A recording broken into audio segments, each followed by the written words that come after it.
आप सुन रहे हैं विविध भारती।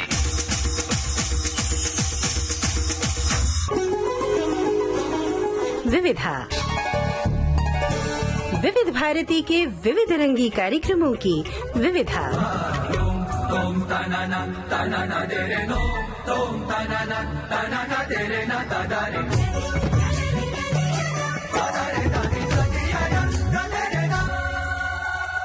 विविधा के सभी श्रोताओं को मनीषा जैन और अशोक सुनावने का नमस्कार। अशोक जी बहुत दिनों बाद विविधा के इस अंक में तशरीफ लाए हैं और श्रोताओं खास तौर पर तशरीफ लाए, बड़ी मनुहार के बाद तशरीफ लाए हैं। भाई ये और मनीषा जी मैं रोक रहा हूँ इसलिए कि ये बड़ी गौरव की बात होती है।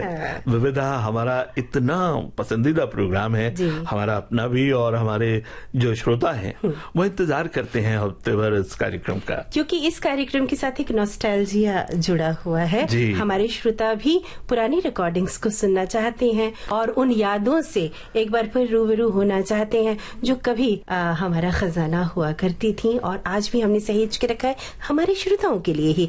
हमारे श्रोता इस प्रोग्राम को आज जब ट्यून कर रहे हैं तो हम उन्हें खास बात बताना चाहते हैं। हाँ भाई, मैं भी सुनना चाहता हूँ क्योंकि आपने कुछ इशारा तो किया था कि मैं कुछ जानकारी देने वाली हूँ, तो क्या बात है जरा बता दीजिए। तो देखिए हमारे श्रोता इतने दानिशमंद हैं अशोक साहब कि उन्हें खुद ही बहुत सारी बातें पता होती, लेकिन ये बात हम बताएं क्योंकि आज हमारे लिए भी बहुत खास दिन है। क्योंकि जिस स्टूडियो में विविध भारती के स्टूडियो नंबर 3 में बैठकर इस वक्त मैं और अशोक जी आपसे मुखातिब हैं, ये विविध भारती ऑल इंडिया रेडियो नाम की एक महान संस्थान का एक यूनिट है। क्या बात है, बात आपने सही मोड़ पर ले आई। जी हाँ, और इस महान संस्थान जिसका नाम ऑल इंडिया रेडियो है, पहले इसे इंडियन स्ट्रीट ब्रॉडकास्टिंग सर्विसेज के नाम पर जाना जाता था। 1936 8 जून को ये AIR यानी ऑल इंडिया रेडियो का नाम हमारे संस्थान को मिला।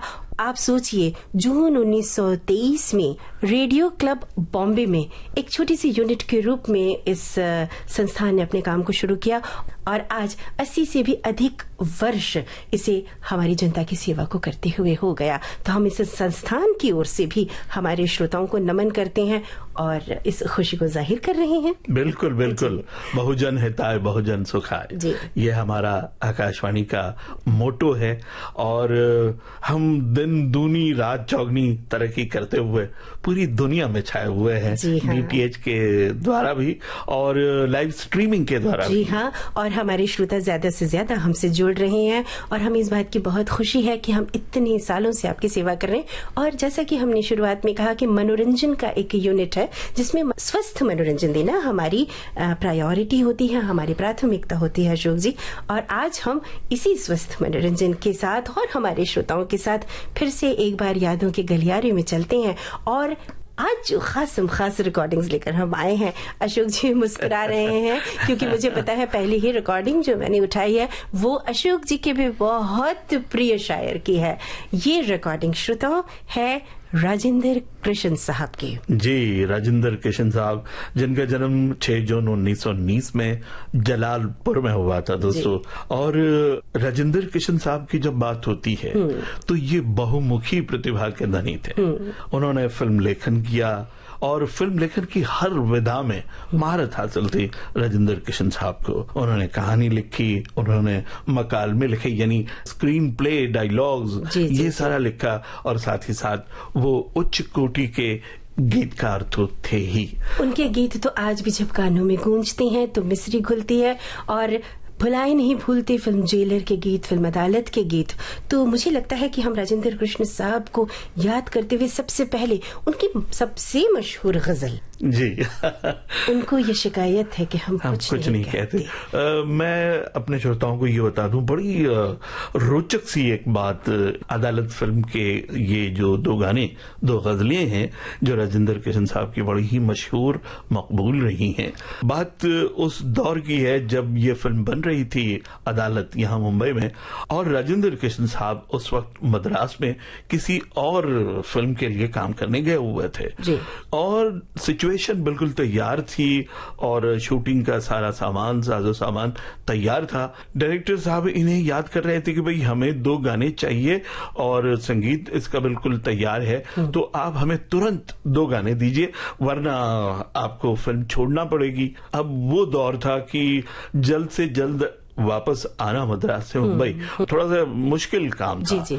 तो राजेंद्र किशन साहब की देखिए प्रतिभा के कितने बड़े धनी थे। उन्होंने आश्वासित किया प्रोड्यूसर्स को और संगीतकार को कि आधे घंटे बाद आप हमें फोन कीजिए, आपको 2 गाने मिल जाएंगे। मजा ये है कि उन्होंने 20 मिनट के अंतराल में ये 2 गजलें बाई फोन यानी फोन पर संगीतकार को रिकॉर्ड करवा दी और भेज दी। और ये 2 जो गजलें हैं इन्होंने एक रिकॉर्ड सा कायम किया है। रिकॉर्ड क्या अशोक जी, मैं तो कहूंगी ये 2 गजलें माइलस्टोन है इंडियन फिल्म सॉन्ग्स का। और मदन मोहन साहब की क्या संगीत रचना और राजेंद्र कृष्ण साहब के क्या बोल। लेकिन इस गजल को हम पहले सुनते हैं, उसके बाद हम वो खास रिकॉर्डिंग सुनाएंगे जिसका इंतजार हमारे श्रोता करेंगे।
गजल अपने आप में इतनी मुकम्मल गजल है, इसका हर शेर अपने आप में इतना मुकम्मल है अशोक जी के सुनकर अभी इस वक्त भी रोमांच होता है। अब इसके लिरिसिस्ट महान गीतकार राजेंद्र कृष्ण साहब का ये इंटरव्यू हम अपने श्रोताओं को सुनवाते हैं। राजेंद्र कृष्ण साहब से बातचीत की शबी अब्बास जी ने। आइए सुनते हैं। किशन भाई नमस्कार। छोटे जी आपको भी मेरा नमस्कार। ये बताइए कि ये तो कब से शुरू की आपने शायरी? जब हम 5वीं 6ठी जमात में पढ़ते थे जी, वो भी एक कस्बे में, अच्छा मामूली सा स्कूल था जी। तो रात को अक्सर इम्तहानों के दिनों में लालटेन सामने रखकर किताब पढ़ते थे। लेकिन दरअसल वो किताब माँ बाप के दिखावे के लिए होती थी। अच्छा। उस किताब के अंदर कोई मैगजीन को रसाला होता था और उसमें हम गजलें, नज़में और अफसाने पढ़ा करते। मतलब ये कि ये तरकीब आप आजकल के भी नवयुवकों को सिखा रहे हैं? जी नहीं। अच्छा। मैं ये नहीं चाहता कि मेरे नक्शे कदम पर कोई और चले। अच्छा। तो उसके बाद जी 15 बरस की उम्र तक तो मैंने अच्छे अच्छे मुशायरों में पढ़ना शुरू कर दिया। जी। ये उन दिनों का वाकया है जब मैं शिमले में मुलाजमत कर रहा था। अच्छा। और शिमले में हर साल एक ऐसा ऑल इंडिया मुशायरा होता था। अच्छा। कि जो बरसों लोग नहीं भूलते थे, जिसमें बड़े बड़े यानी पहलवान किस्म के शायर होते थे। अच्छा। हिंदुस्तान के, पाकिस्तान के, उन दिनों तो हिंदुस्तान का बंटवारा नहीं हुआ था, एक ही मुल्क था जी। तो उन मुशायरों में जब मैंने अपनी पहली गजल पढ़ी, अच्छा, तो उस पर कुछ ऐसी दाद मिली, वाह वाह, कि फिर उसके बाद शायरी का दामन हाथ से छूटा नहीं। अच्छा भाई, तो अब वो जो आपने पहली गजल पढ़ी थी जिसपे आपको इतनी दाद मिली है और तारीफ हुई है, तो हमारे श्रोताओं को भी अगर कुछ याद हो उसमें का बचा खुचा तो सुना दे तो अच्छा है जी। अरसे की बात है, इसलिए थोड़ा बहुत भी कमजोर हो गया है। अच्छा। और वैसे भी फिल्मी गीत लेकर लिखते लिखते आदमी शायरी भूल जाता है। लेकिन फिर भी मुझे एक बड़ा अच्छा मतला याद है। अच्छा। जिस पर मुझे बहुत दाद मिली थी। अच्छा। और वो मतला है जी, अर्ज करता हूँ, कुछ इस तरह वो मेरे पास आए बैठे हैं, कुछ इस तरह वो मेरे पास आए बैठे हैं कि जैसे आग से दामन बचाए बैठे हैं। वाह वाह वाह वाह। इस शेर पर मुझे झोलियां भर के दाद मिली। वाह वाह। छतें उड़ने लगी। वाह। और मुझ में ये कॉन्फिडेंस सा पैदा हो गया कि मैं अच्छा शेर कह सकता हूँ। जब मैं ये मतलब पढ़ चुका तो मरहूम हजरत जिगर मुरादाबादी जरा देर से मुशायरे में दाखिल हुआ। तो साहिब सदर ने कहा, जिगर साहब आपने एक बहुत अच्छा मतला मिस कर दिया। अच्छा। और मुझसे फरमाया कि आप वो मतला दोबारा जिगर साहब को सुनाइए। तो वही मतला मैंने जिगर साहब को दोबारा सुनाया। अच्छा। और जिगर साहब ने जिस अंदाज से सर हिलाया जी, तो मैं समझा कि ये भी दाद का एक टोकन। हाँ, बिल्कुल। अभी तक कविता में अपनी और शायरी में आपने जीवन के किन पहलुओं को उभारा है? देखिए साहब, ये फिल्म के अलावा भी हो, फिल्म में भी। फिल्म के अलावा तो अब बातें मत पूछिए। अच्छा। अब ज्यादा तौर पर फिल्म की बातें पूछिए। अच्छा। क्योंकि 30-32 बरस से फिल्म ही हमारा ओढ़ना बिछौना है।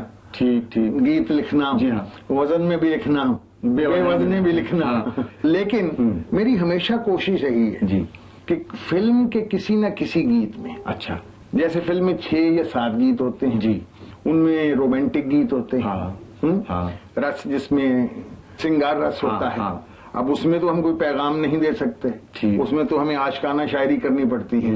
लेकिन फिर भी कोई ना कोई सिचुएशन, मैं स्क्रिप्ट भी लिखता हूँ, संवाद भी लिखता हूँ, कोई ना कोई सिचुएशन ऐसी निकाल लेता हूँ जहाँ कोई देशभक्ति की बात हो, भजन हो, समाजवाद की बात हो, गजल हो। हर रंग की कोशिश की है मैंने जी। देशभक्ति के लिए मैंने गाने लिखे। अच्छा। सबसे पहले तो मैंने, जब हमारे बापू का देहांत हुआ जी, यानी उनकी हत्या हुई जी, उस वक्त मैंने वो मशहूर जमा गाना लिखा, सुनो सुनो या दुनिया वालों बापू की अमर कहानी। वहां से मेरे देशभक्ति के गाने जी मशहूर होने शुरू हो गए। अच्छा। और उसके बाद मैंने मद्रास की एक फिल्म में गाना लिखा जो कई स्कूलों के निसाब वालों ने भी मांगा, लेकिन मैंने दिया नहीं। अच्छा। उस गाने का मुखड़ा मुझे याद है, मेरे वतन से अच्छा कोई वतन नहीं है। वाह वाह। मेरे वतन से अच्छा कोई वतन नहीं है, इस जैसी प्यारी धरती ऐसा गगन नहीं है। वाह, मुझे ये मसरा मुकम्मल याद नहीं है, इस वक्त मैंने घड़ लिया। और उसके बाद जी मैंने एक फिल्म थी सिकंदर आजम। हाँ। और उस वक्त कुछ एक साथी मुल्क के साथ थोड़ी सी चपकलिश थी जी जी। तो उस वक्त मैंने एक गाना लिखा था कि माँ तेरे बच्चे कहीं करो। वाह वाह वाह वाह वाह। और ये तो देशभक्ति के गाने हुए जी। वैसे मैंने नेताजी की अमर कहानी भी लिखी थी। अच्छा। नेताजी का जीवन है बलिदान की एक कहानी। वाह वाह वाह। वो भी एक फिल्म में थी जी जी। इसके अलावा मैं हमेशा कोशिश करता रहता हूँ कि थोड़ी धार्मिक चीजें भी अच्छा फिल्मों में आती रहे। अच्छा। चाहे वो इस्लामी रंग की हो, हिंदू रंग की हो। कुछ मुझे भजन याद हैं जी, जैसे कि मेरा बहुत मशहूर भजन है फिल्म खानदान का, बड़ी देर बही नंद लाला तेरी राह तके ब्रिजबाला। या जैसे कि आप यहाँ गोकुल अष्टमी मनाई जाती है जी, तो गली गली में लोग गाते हैं गोविंदा आला रे गोविंदा आला रे, जरा मटकी संभाल ब्रिजबाला रे। ये गाना भी मेरा ही लिखा हुआ है। और इसके अलावा कन्हैया रे कन्हैया तुम्हें आना पड़ेगा। वाह वाह। मैं आपको बताना चाहता हूँ कि कुछ गाने मेरे ऐसे हैं जो बच्चे बच्चे की जबान पर है। अच्छा। जैसे मेरा एक गाना था, तुम ही हो माता तुम ही पिता हो। अच्छा। तुम ही हो बंधु तुम ही सखा हो। अच्छा। ये यूपी के हर स्कूल में प्राइमरी की प्रार्थना है। हर सुबह क्लास शुरू होने से पहले बच्चे कतार में खड़े होकर ये गाना गाते हैं। वाह। और इसके बाद आपने पूछा था कि आपने अपनी शायरी के जरिए समाज को, सोसाइटी को पैगाम भी दिया, तो मैंने कुछ सोशलिज्म के गाने भी लिखे। अच्छा। मसलन जैसे कि आदि तुम खा लो आदि हम खा लें, मिलजुल के जमाने में गुजारा कर लें। वाह वाह वाह। और या ऐसे गाने जो आज के वक्त की जरूरत है कि दाल रोटी खाओ प्रभु के गुण गाओ। यानी अपनी हाजतें कम करो, जरूरतें कम करो, उससे कीमतें गिरेंगी। गिरेंगी, बिल्कुल गिरेंगी। ठीक ठीक। तो किशन भाई, अब फिर मैं आपसे पूछूंगा कि वो आप अभी तक किन किन संगीतकारों के साथ में काम कर चुके हैं? छोटे जी, करीब करीब जो भी इस फिल्म लाइन में आया है उसके साथ भेंट तो सबके साथ होती है। करीब करीब काम भी 90-95% आदमियों के साथ किया। अच्छा, जैसे शुरू में जैसे हुसन लाल भगत राम और सी रामचंद्र जी के साथ मैंने 50 पिक्चरें लिखी। जी जी। फिर हेमंत कुमार के साथ मैंने नागिन जैसी फिल्म लिखी। वाह वाह वाह। और उसके अलावा भी 10-20 फिल्में लिखी। फिर रवि के साथ मैंने 30-40 फिल्में लिखी। नौशाद साहब के साथ इत्तेफाक से एक ही पिक्चर कर चुका हूँ, गवार। फिर हंसराज बहल के साथ कुछ पिक्चरें की। SD बर्मन साहब के साथ की। RD बर्मन के साथ बहुत सी फिल्में की। फिर चित्रगुप्त जी, जिनके साथ मैंने बहुत अच्छी फिल्में लिखी। लक्ष्मीकांत प्यारेलाल जी, कल्याण जी, आनंद जी, जयदेव, रोशन, राजेश रोशन और मदन मोहन। वाह वाह वाह वाह, क्या आपने याद दिला दी। राजेंद्र भाई, हमें मदन मोहन जी के बारे में बताइए। छोटे जी, आपके सवाल पर दिल भर आया। मैं मदन मोहन को बहुत अरसे से जानता हूँ। इत्तेफाक से एक बार मैं पूना गया हुआ था जी। वहाँ मेरे एक दोस्त दत्ता थे। अच्छा। वो उनके मकान पे ठहरे। उस वक्त वो मिलिट्री की वर्दी में मलबूस थे। अच्छा। और मैंने कहा, ये नौजवान सा आदमी मिलिट्री की वर्दी में कौन आ गया जी। तो मेरे दोस्त दत्ता साहब ने मेरा तारुफ परिचय कराया जी कि ये मिस्टर मदन मोहन है, इनके पिता राय बहादुर चूनी लाल जी बम्बई टाकीज के हिस्सेदार हैं और बहुत बड़े प्रोड्यूसर हैं जी। तो मैंने कहा, भाई इतने बड़े प्रोड्यूसर का लड़का जी और मिलिट्री की वर्दी में। तो कहने, भाई जरूरी तो नहीं कि प्रोड्यूसर का लड़का प्रोड्यूसर हो। बिल्कुल जी। तो फिर मदन से जरा शाम तक हम घुल मिल गए। छोटे जी, उसके बाद फिर वो बम्बई चले आए। अच्छा। और बम्बई उनका घर ही था। उनके माता पिता यहाँ मौजूद थे जी। तो एक दिन इत्तेफाक से मेरी बस में उनसे मुलाकात हो गई। अच्छा। तो संगीतकार वो कब से हुए फिर? मैं समाधि फिल्म के गाने लिखने के लिए फिल्मिस्तान गया। अच्छा। मुझे उनके पिताजी ने बुलवाया। वो लंदन तशरीफ ले जा रहे थे और वो उससे पहले जी कोई गीतकार मुकर्रर करना चाहते थे। तब तक मेरी 2-4 फिल्में हिट हो चुकी थी। तो उन्होंने मुझे बुलाया। तो वहां देखा कि निक्कर और एक बनियान पहने हुए ये साहब भी पहलवान की तरह डटे हुए। अच्छा। यानी मतलब के मरहूम मदन मोहन मेरे साथी, मेरे दोस्त, मेरे यार जी। तो उसी रोज मुझे पता चला जी क्या कि वो SD बर्मन के शागिर्द बनकर उनसे मौसीकी की, संगीत की तालीम ले रहे हैं। अच्छा अच्छा। और उसके बाद उन्होंने कुछ दिनों रफीक गजनवी, अच्छा, जो उस जमाने के एक मशहूर संगीतकार थे, उनसे भी तालीम हासिल की। अच्छा। और फिर आनन फानन एक दिन पता चला कि वो फुल फ्लेम म्यूजिक डायरेक्टर बन गया। वाह। अच्छा, तो किशन भाई, मदन मोहन जी के संगीत की विशेषता क्या थी जो उन्होंने फिल्मों में दिया? देखिए साहब, मदन मोहन जी, मैं ये बात इसलिए नहीं कह रहा जी कि वो मेरा दोस्त था जी, मेरा यार था, मेरा उनसे कलाकार के नाते, एक कलाकार के नाते से कहूंगा कि उनका संगीत अपने ही रंग का था। अच्छा। जैसे गजल के वो रसिया थे जी, और गजल का उनका इतना काबू था जी। उसका कारण ये है जी कि वो जिन सोबतों में रहे, अच्छा, वहाँ उन्हें अच्छी शायरी सुनने का मौका मिला। अच्छा अच्छा। वो अच्छी शायरी के कदरदान थे। वाह। और जब गजल का कोई चुपता हुआ मिसरा या मुखड़ा जिसे कहें फिल्मी जबान में जी, उनको पसंद आ जाता था तो फिर वो उसमें डूब जाते थे। किशन भाई, संगीत मतलब गजल सम्राट तो कहे जाते थे फिल्मों के, लेकिन वो गीतकार से किस प्रकार काम किया करते थे? जैसे कि आपने भी उनके साथ में लिखा है, उनके काम लेने का तरीका क्या था? मैंने तो 60% फिल्में उनकी लिखी। वो बड़े प्यार से काम लेते थे। अच्छा। मेरे साथ तो कम से कम जब वो गाने के लिए बुलवाते थे कि आओ भाई राजेंद्र, आज गाना लिखना है, सेटिंग है जी, मैं जाता था तो कहते थे पहले 2-4 हथरम ही खेल लो। अच्छा। और अक्सर वो हारते थे। अच्छा। और उसके बाद कहते आओ काम पे आ जाओ। अच्छा। और फिर काम पे हम मुखड़ा लिख देते थे। 5-10 मिनट में मुखड़ा हो जाता था। और जहां बात उनके दिल में बैठी, उन्होंने बाजे पे हाथ फेरा और एक उम्दा सी तर्ज तैयार हो गई। अच्छा राजेंद्र किशन भाई, आप तो उनके चूंकि निकट के दोस्त हैं, तो अब ये बताइए कि स्वभाव से वो कैसे थे? शांत थे या थोड़ा गर्म मिजाज थे? कैसे थे वो? छोटे जी, बड़ा नाजुक सा सवाल आपने पूछा है। हर शख्स में खूबियां और कमजोरियां, खामियां होती हैं। बतौर इंसान वो बहुत अच्छे आदमी थे। आवाज सुनकर कैसा लग रहा है ना। मनीषा जी बिल्कुल रोमांचित हो जाते हैं। राजेंद्र किशन साहब के साथ बहुत सारी यादें जुड़ी हुई हैं। हाँ। और भी कई बातें हैं। अशोक जी, राजेंद्र कृष्ण साहब के इस इंटरव्यू को सुनते हुए ऐसा लगता है कि ऐसे लोग क्यों चले गए, क्योंकि इन्होंने शायद जाने के बहाने बना लिए थे।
अशोक जी, आज तो एक से एक रिकॉर्डिंग्स हमारे पास हैं। राजेंद्र कृष्ण साहब की बात हमने की, और अब मैं एक और बहुत मकबूल शायर का नाम लेना चाहती हूँ, जिनका मध्य प्रदेश में तालों के शहर भोपाल में जन्म हुआ था। असद भोपाली साहब, क्या शायर, और कितना लंबा वक्त उन्होंने और हमारे सुनने वाले जानते हैं कि उनका नाम था असदुल्लाह खां। और असद भोपाली साहब जब याद आए तो बहुत याद आए। आहटे जाग उठी, रास्ते हंस दिए, हम कर दिल उठे हम किसी के लिए। कई बार ऐसा भी धोखा हुआ है, चले आ रहे हैं वो नजरें झुकाए, वो जब याद आए बहुत याद आए। याद तो बहुत आते हैं असद भोपाली साहब जी। और ये भी याद आता है कि उन्होंने अपने फिल्मी करियर की शुरुआत, यानी फिल्मों में गीत लिखने का जो सिलसिला है, वो शुरू बहुत पहले से किया था। और यूं लगता है कि उन्होंने सिर्फ ऐसे ही गाने लिखे जो मकबूल होने के लिए थे। तो अशोक जी, जिन्होंने 1949 से लेकर 1993 यानी मैंने प्यार किया जैसी फिल्म तक के लिए गीत लिखे, और उनकी खास रिकॉर्डिंग को हम अपने श्रोताओं तक जरूर पहुंचाना चाहेंगे। आइए सुनते हैं असद भोपाली साहब की ये विशेष रिकॉर्डिंग, पेश खिदमत है। गुंचो गुल की कसम, चांद सितारों की कसम, तुम बहारों से भी प्यारे हो बहारों की कसम, एक शायर आपके लिए इससे ज्यादा और क्या कह सकता है। आप लोग मेरे लिखे गीत सुनते आए हैं। मैं फिल्मी जबान में गीतकार हूँ मगर उर्दू जबान का शायर हूँ। इस नाचीज को फजली ब्रदर्स ने अपनी फिल्म दुनिया के गीत लिखने के लिए बुलाया। मैं भोपाल की गली मोहल्ले दोस्त अहबाब छोड़कर मुंबई नगरी आया तो फिल्मी दुनिया में भर्ती हो गया और आज तक 2000 गाने लिख चुका हूँ। जी चाहता है कि आपको अपने 2000 गीत सुना डालूं, लेकिन इतनी फुर्सत तो हम दोनों में से किसी के पास नहीं है। मिर्जा गालिब ने तो अपने लिए कहा था कि 100 पुश्त से है पैशाए आबा सिपाहगरी, एक शायरी ही जरिए इज्जत नहीं मुझे। लेकिन मेरे साथ भी कुछ ऐसा ही हुआ है। बुजुर्गों ने असदुल्लाह का नाम रख दिया और इस नाम के जो असरात गालिब साहब पर पड़े थे वो कमोबेश मुझ पर भी हैं। खानदानी पेशा सिपाहगरी है और अपने वतन से उतनी ही मोहब्बत करता हूँ जितनी आप। गीतकारों के लिए अक्सर ये चर्चे हुआ करते हैं कि फुला साहब के पास मसाला खत्म हो गया है, अब वो कुछ लिख भी नहीं पाते। लेकिन क्या आप जानते हैं कि ये मसाला क्या होता है और कहाँ मिलता है? मुझसे सुनिए। राह चलते एक बुजुर्ग, सफेद दाढ़ी, नूरानी चेहरा नजर आए। मैं कुछ और आगे बढ़ा तो एक हंसमुख हसीना भी नजर आ गई। शायर ने दोनों चेहरों को यकजा किया तो जो कुछ बना वो पेश कर रहा हूँ।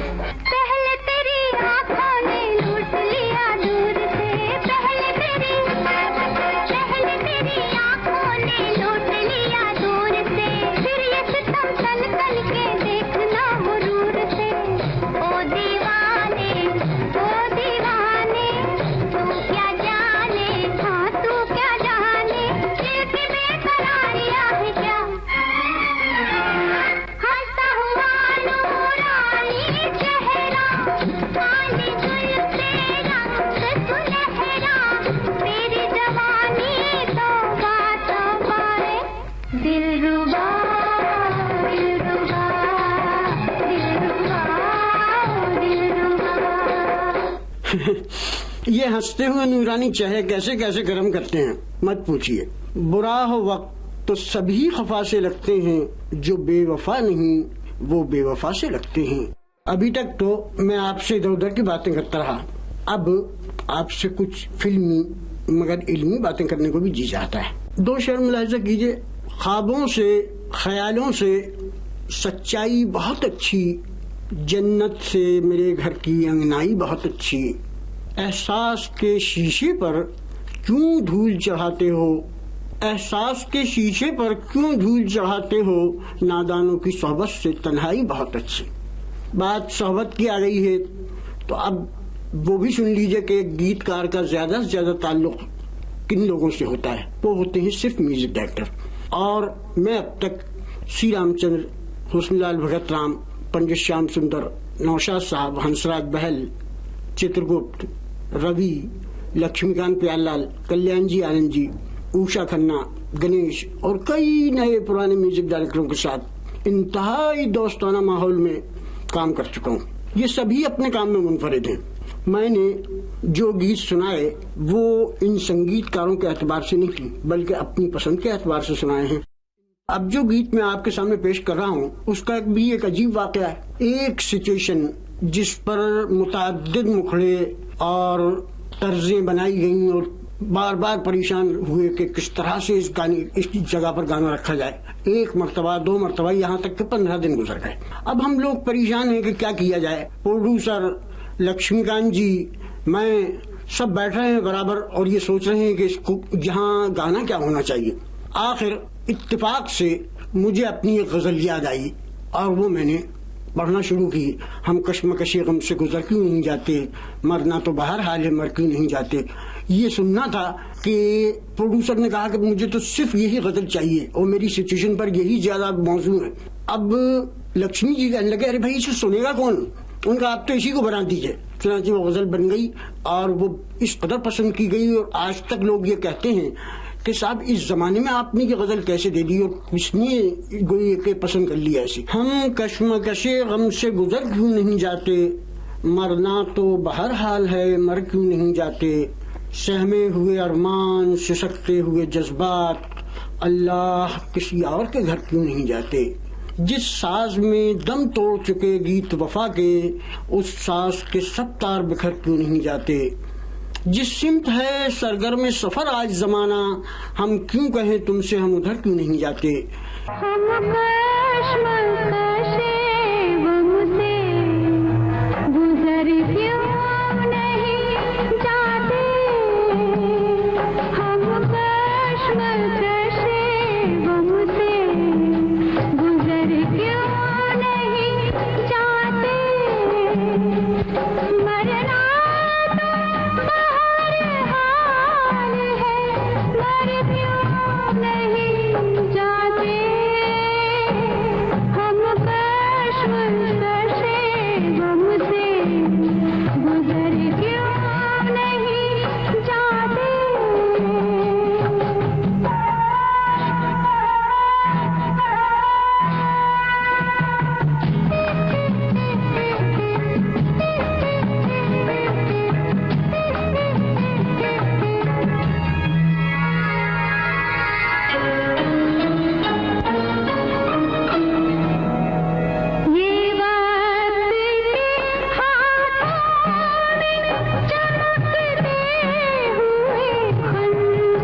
नुसरत भोपाली साहब का स्मृति दिवस 9 जून को पड़ता है जी। और मनीषा जी 9 जून ही को विदा हुए थे राज खोसला साहब। बहुमुखी प्रतिभा के धनी राज खोसला साहब लुधियाना में जन्मे थे श्रोताओं।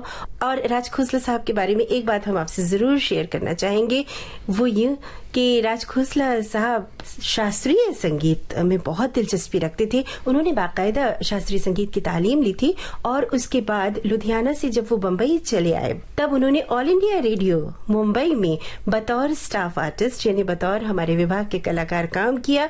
फिर फिल्मों की तरफ रुख किया और जब वो फिल्मों में गए तो सुपरहिट फिल्में उन्होंने दी। सबसे पहले उन्हें देवानंद साहब ने खोजा था कि राज खोसला साहब में बहुत प्रतिभा है। जी हाँ, और गुरुदत्त साहब जो कि देवानंद साहब के बड़े ही गहरे दोस्त थे, जी जी। गुरुदत्त साहब को इन्होंने काफी सालों तक असिस्ट किया, साथ रहे उनके। प्यासा जब बन रही थी गुरुदत्त साहब इसके प्रोड्यूसर डायरेक्टर थे, जी जी। तो राज खोसला साहब ने बड़ा ही मौलिक सपोर्ट, यानी वो बतौर असिस्टेंट थे पर इतना जबरदस्त उन्हें मदद किया डायरेक्शन में कि देवानंद साहब ने जब अपनी फिल्म लॉन्च की CID, तो उसका डायरेक्शन का जो भार है, हाँ। जो जिम्मा था, उन्होंने राज खोसला साहब को। और वहीदा जी का वो मशहूर गीत जो फिल्माया गया, देखिए वहीदा जी के टैलेंट को भी समझा था राज खोसला साहब ने और वहीदा जी से वो एक रोल जो करवाया था उन्होंने, थोड़ा सा नेगेटिव था वो रोल, लेकिन वहीदा जी क्या खूब लगी है।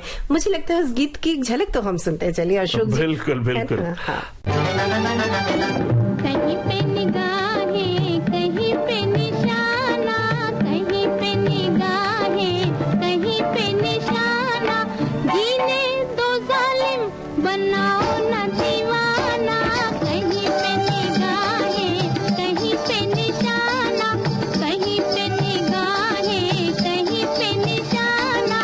इस गीत को सुनते ही वहीदा जी याद आती हैं और फिल्म CID याद आती है। राज खोसला साहब ने जिन फिल्मों का निर्माण किया या जिन फिल्मों का डायरेक्शन किया, वो जुबली हिट रही है। हाँ। चाहे वो मेरा गांव मेरा देश हो या दो रास्ते हो, कितनी ऐसी फिल्में हैं उनकी कि जो जुबली रही हैं। मुझे तो याद है कि बम्बई के ओपेरा हाउस में दो रास्ते सालों साल चली थी। बिंदिया चमकेगी चूड़ी खनकेगी। जी, ऐसी सुपरहिट फिल्मों के निर्माता, निर्देशक और बहुमुखी प्रतिभा के धनी महान फिल्मकार राज खोसला साहब की खास रिकॉर्डिंग हमारे पास मौजूद है। अशोक जी, आइए उसे सुनवाते हैं अपने श्रोताओं को। नमस्कार, मैंने बचपन से संगीत की तालीम पाई है और मुझे संगीत ने जिंदगी के हर मोड़ पर साथ दिया है। एक वक्त था कि मुझ पर बहुत कर्जे थे और एक गाने ने मुझे इन सब कर्जों से निकाल दिया। किस्सा ये था कि पिताजी साइकिल के एक गाने को बहुत पसंद करते थे और अक्सर सुना करते थे। उस जमाने में ग्रामोफोन पर एक भोंपू हुआ करता था और एक कुत्ता सुना करता था। इसी गाने से मुतासिर होकर मैंने एक फिल्म बनाई, दो रास्ते, और फिर संगीत ने मेरी मदद की और ये फिल्म गोल्डन जुबली हिट हुई। लीजिए वो गाना सुनिए।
फिर संगीत ने मेरा साथ दिया।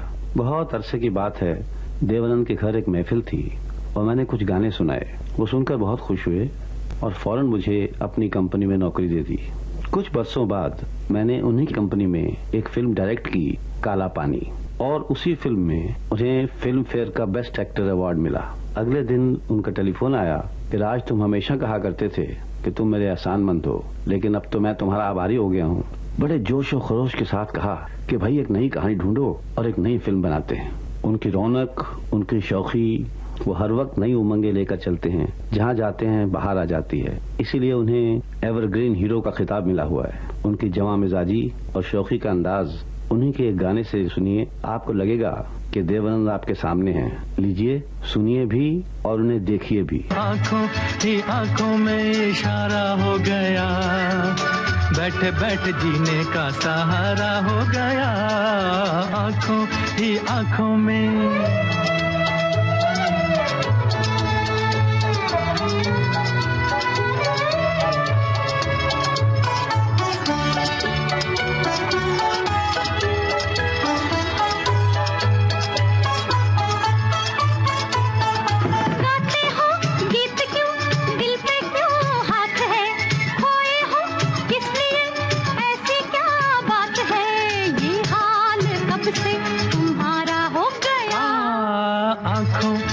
आंखों में इशारा हो गया, बैठे बैठे जीने का सहारा हो गया।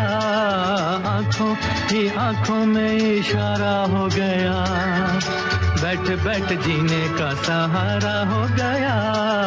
आंखों ही आंखों में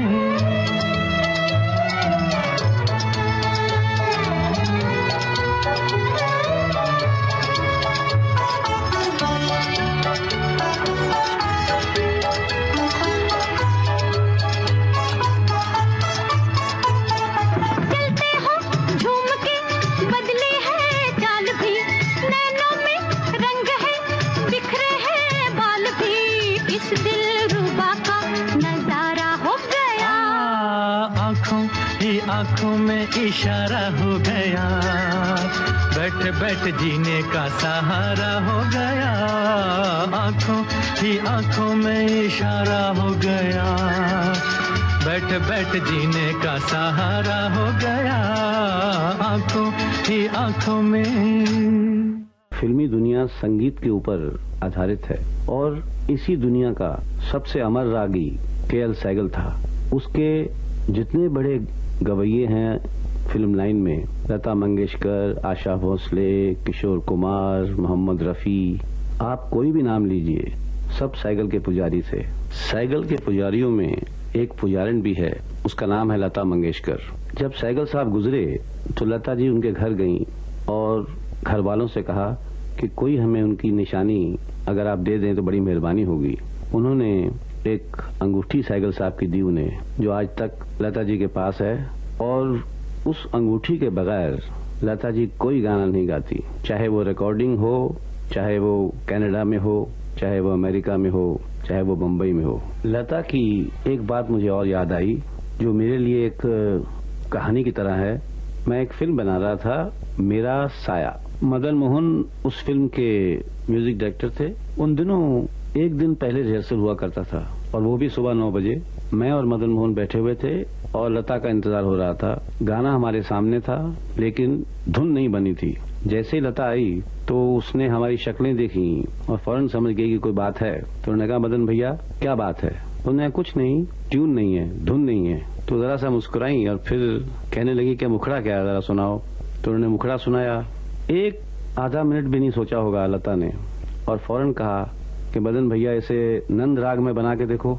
और 2-3 मिनट में वो ट्यून बन गई और वो गाना बड़ा अजब और मेरे लिए बहुत बड़ी यादगार है। कभी मुझको याद करके जो बहेंगे तेरे आंसू, कभी मुझको याद करके जो बहेंगे तेरे आंसू, तो वहीं पे रोक लेंगे उन्हें आके मेरे आंसू। तुझे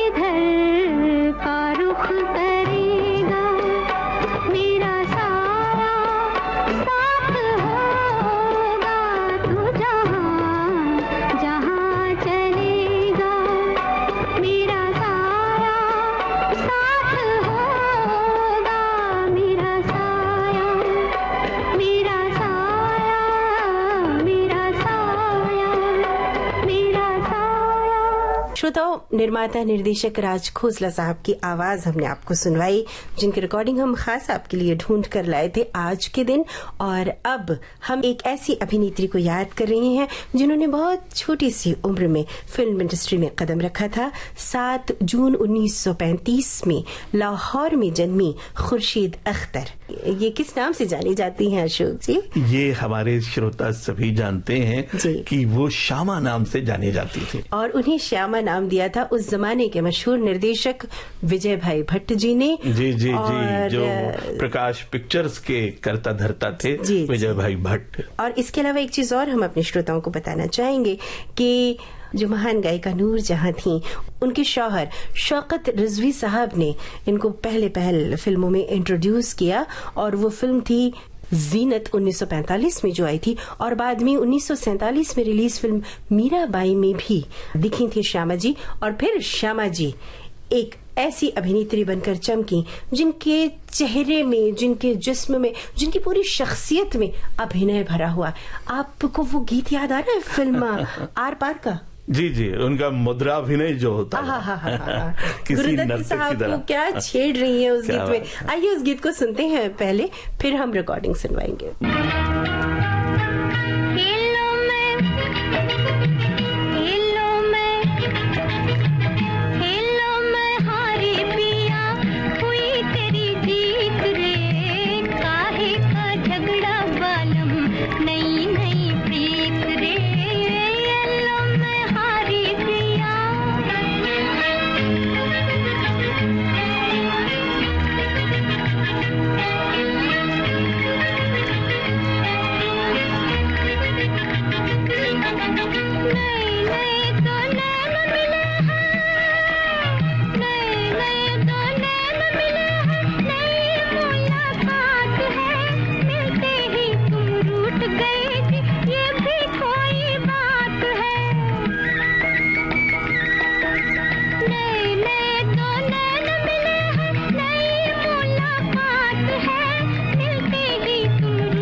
जब इस गीत को सुनती हूँ ना अशोक जी, तो गीता दत्त जी की आवाज तो कानों में आती है, और आंखों के सामने श्यामा जी चुलबुली सी वो गुरुदत्त जी को ड्राइव भी नहीं करने दे रही है कार में। और क्या एक्सप्रेशंस, क्या चेहरे में भाव है, वाह।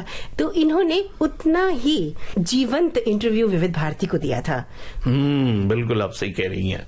तो हमारे श्रोता वो इंटरव्यू सुनने के लिए बेताबी से इंतजार कर रहे होंगे। बिल्कुल कर रहे होंगे।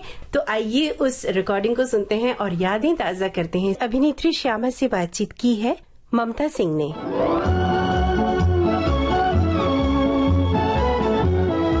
श्यामा जी, बचपन की ओर चलते हैं आपके। हाँ जी, बताइए कि बचपन आपका कहाँ बीता और कैसा था आपका बचपन? मुझे याद है मैं 2 साल की थी जब मेरी मम्मी और डैडी और हमारी पूरी फैमिली यहाँ बॉम्बे आ गए और यहीं सेटल हो गए। मैं जब छोटी थी तो मुझे बड़ा शौक था पिक्चरों का जी। मैं बहुत पागल थी पिक्चरों की।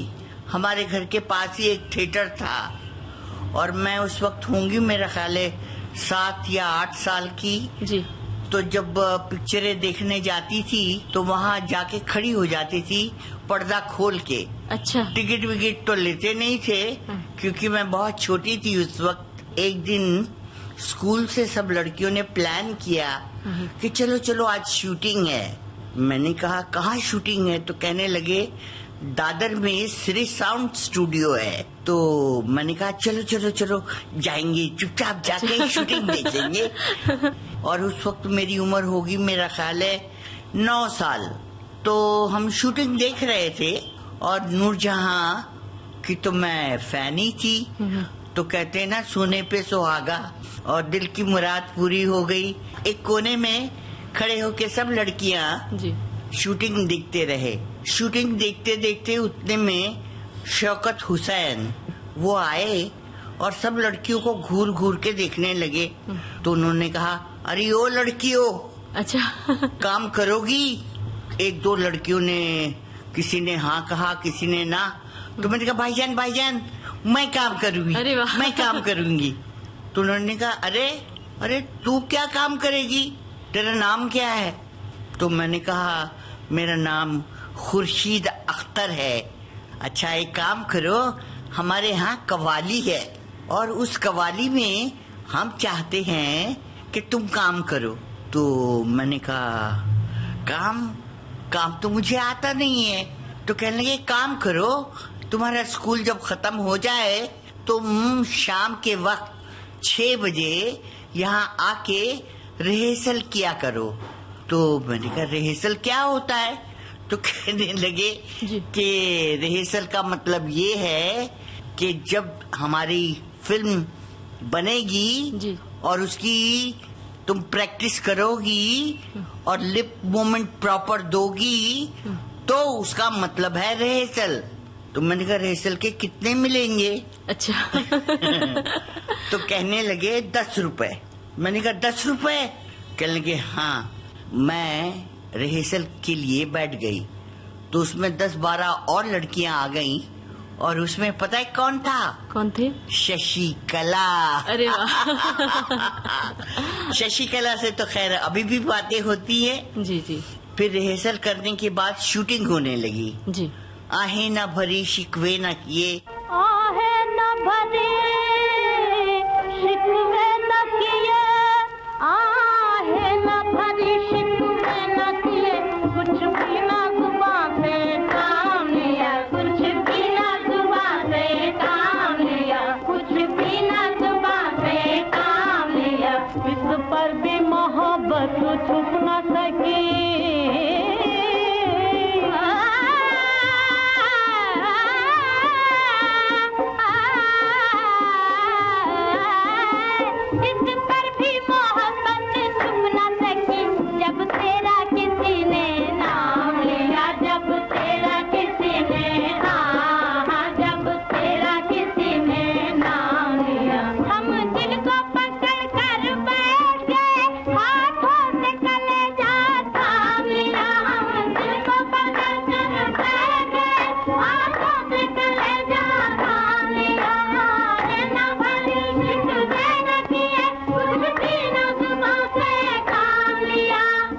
ऐसे 10-12 पिक्चरों में छोटी छोटी बच्ची का रोल किया। और उसके बाद एक दिन मैं गई प्रकाश पिक्चर। जी। प्रकाश पिक्चर वालों ने मुझे बुलाया और उसमें कहा नई माँ एक पिक्चर थी, उसमें रोल था छोटी लड़की का। जी। तो मुझे बीजू भाई ने कहा कि तुम्हारा क्या नाम है? तो मैंने कहा खुर्शीद अख्तर। तो कहने लगे खुर्शीद तो गाने वाली है, और फिर हमारे पास एक दूसरी भी है खुर्शीद, वो है खुर्शीद जूनियर, और ये तुम सीनियर कहाँ से आ गई? जी। तो मैंने कहा तो फिर क्या किया जाए? तो उन्होंने कहा एक काम करते हैं। मैंने कहा जैसे आप कहें। तो उन्होंने मुझे मेरा नाम श्यामा दिया। अच्छा, उस समय से और आपका मुझे नाम वो बदला। नाम इतना पसंद आया कि लोगों को अभी तक याद है कि श्यामा कौन है। छुपा कर मेरी आंखों पूछे कौन है जी हम, मैं कैसे नाम लूं उनका जो दिल में रहते हैं हरदम।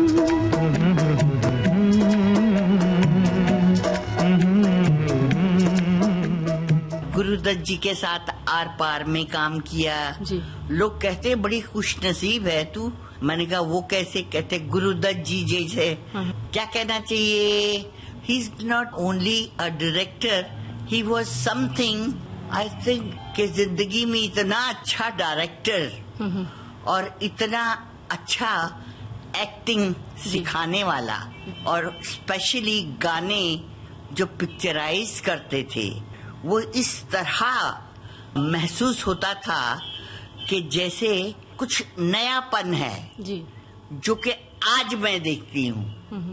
वो टेक्निक अब आ रही है जी। जो गाने पिक्चराइज करते थे जी, और जो एक्टिंग करवाते थे खुद करके दिखाते थे। और मुझे याद है वो गाना था, सुन सुन सुन सुन जालिमा कैसा प्यार कैसी प्रीत रे, तू ना किसी का मीत रे। देखा कितना बेसुरा गाया। सुन सुन सुन सुन जालिमा प्यार हमको तुमसे हो गया, दिल से मिला ले दिल मेरा, तुझको मेरे प्यार की कसम। जा जा जा जा बेवफा कैसे प्यार कैसे प्रीत रे, तू ना किसी का मीत रे, झूठ तेरे प्यार की कसम। सुन सुन सुन सुन जालिमा जा जा जा जा बेवफा।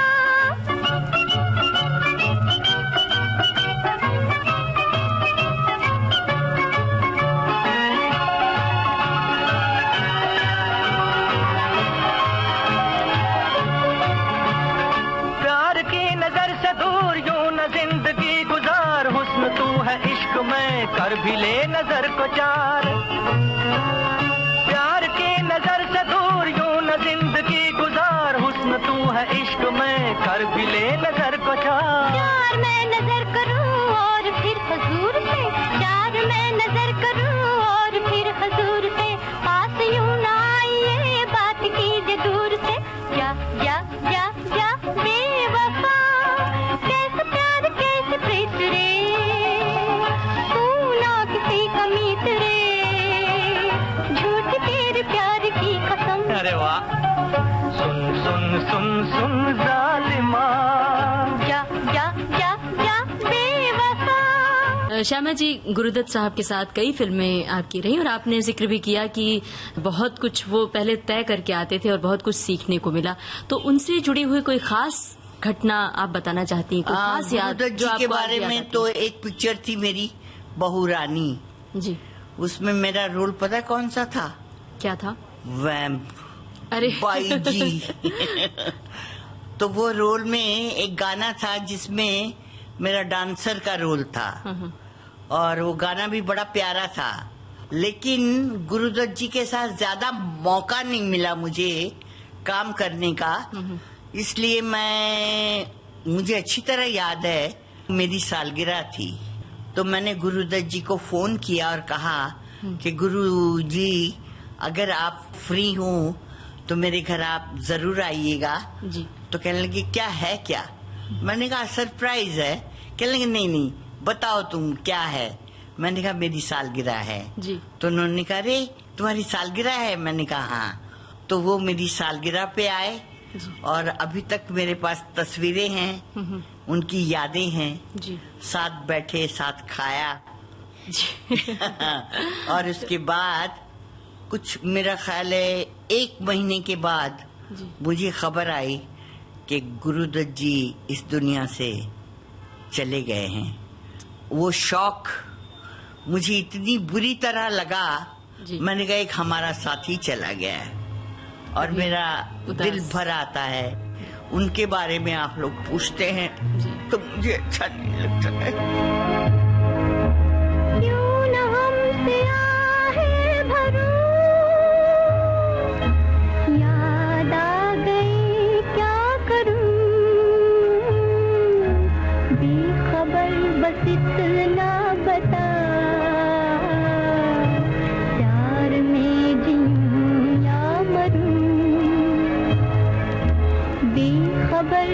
इतना बता, प्यार में जीऊं या मरूं, जा जा जा जा बेवफा, कैसा प्यार कैसे प्रीत रे, तू ना किसी का मीत रे, झूठ तेरी प्यार की कसम, जा जा जा बेवफा।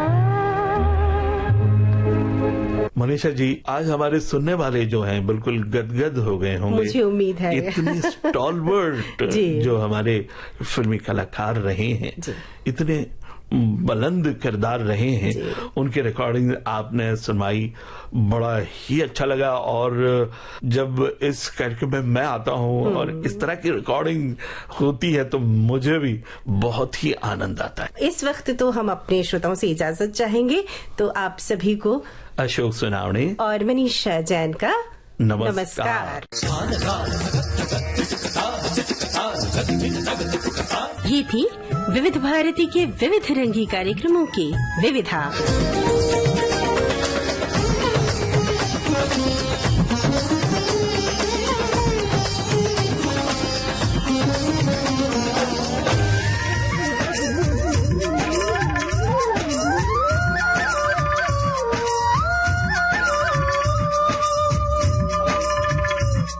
नमस्कार, मैं हूँ अनुराधा पाल, तबला वादिका मुंबई से।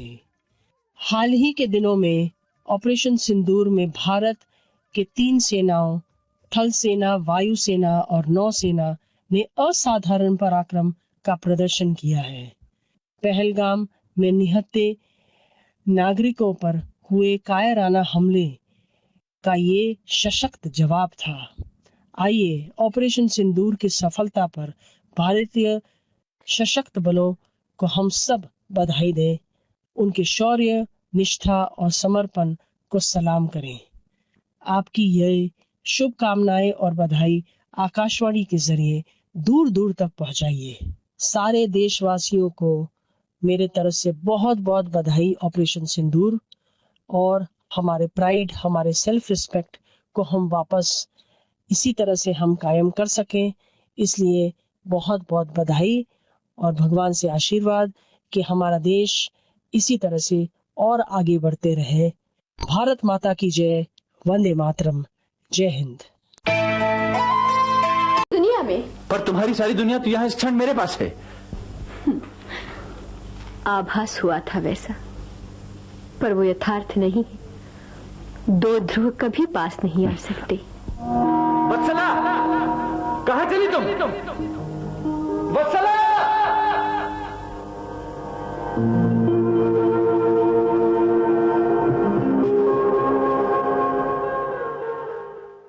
अभी आप सुन रहे थे नाटक 2 ध्रुव का दूसरा और अंतिम भाग।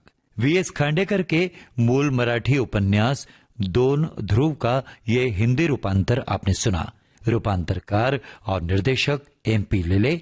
आकाशवाणी के इंदौर केंद्र की इस प्रस्तुति के साथ ही आज का नाट्य तरंग कार्यक्रम समाप्त हुआ।